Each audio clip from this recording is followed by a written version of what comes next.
Hi everyone, most ID নতুন ব্লগে সবাইকে স্বাগত জানাই। আশা করি আপনারা সবাই ভালো আছেন। আজকে একটা মেকআপ রিয়েল ব্রাইডের ওপর মেকআপ টিউটোরিয়াল চলে নিলাম। এটা কিন্তু ছিল আমার রিয়েল মুসলিম ব্রাইড। তো আজকে এরই ভিডিও তোমাদের সাথে শেয়ার করছি। এটা ছিল আমার 8ই আগস্টের রিয়েল মুসলিম ব্রাইড। তো চলো তোমাদের সাথে শেয়ার করছি আজকের মেকআপ টিউটোরিয়ালটা। হয়তো তোমাদের অনেকেরই হেল্পফুল হবে, বা যারা নতুন মেকআপ শিখতে চাইছো বা তাদের জন্য কিন্তু একদম হেল্পফুল হবে। তোমরা স্টেপ বাই স্টেপ কিন্তু ভালোভাবে এই ভিডিওটা দেখলে শিখে যাবে।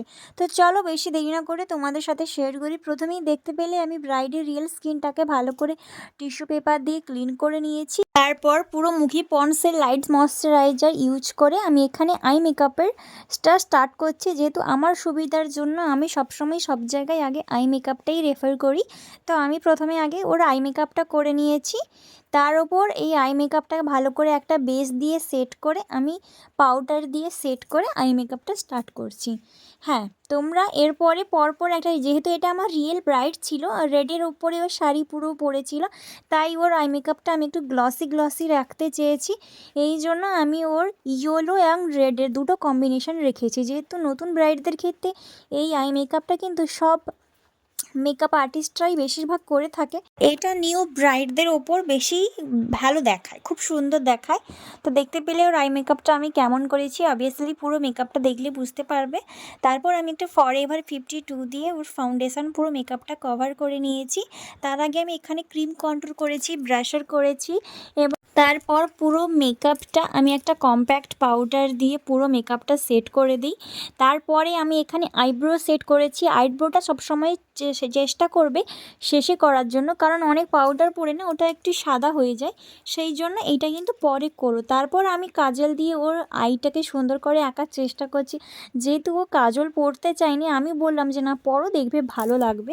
আর আইটাকে আরও সুন্দর করে তোলার জন্য আমি ইনার কর্নারগুলো ভালো করে মার্কিং করছি।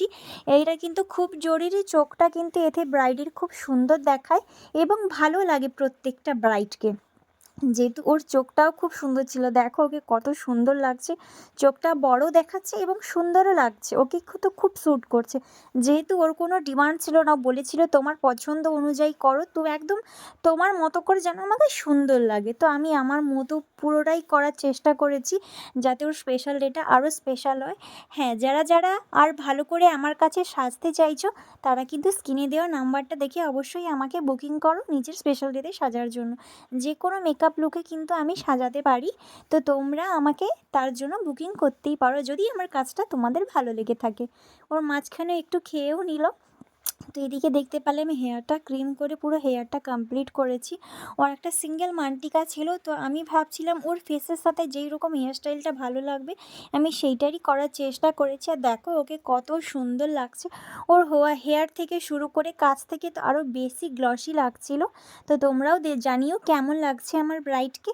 আর হ্যাঁ, এদিকে আমি ওর চোখের ওপর ল্যাশটাই দিয়ে দিয়েছি, আর উপর থেকে আর একবার লাইনারটা টেনে দিচ্ছি যাতে চোখটা আরও বেশি সুন্দর লাগে।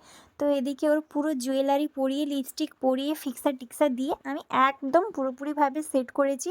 আর হ্যাঁ, এই জায়গাটা এত ঘাম দিচ্ছিল, বারবার উঠে যাচ্ছিল। হ্যাঁ, কিন্তু ওয়াটারপ্রুফ মেকআপ ছিল না, তারপরেও দেখতে পাচ্ছ ওর কিন্তু কতটা সুন্দর ওর স্কিনটা লাগছিল। ও জাস্ট একদম কম প্রাইসের ওপর বুক করেছিল। আমি চেষ্টা করেছি আমার যতটা সম্ভব ওকে ভালো করে দেওয়ার। তো দেখো এরপর এবং আগের এবং পরের লুকটা দেখে কিন্তু জানিও ওকে কেমন লাগছে। তো চলো, যারা যারা চ্যানেলটা সাবস্ক্রাইব করে দাওনি এখনও সাবস্ক্রাইব করে আমার পাশে থেকে চলো, টাটা।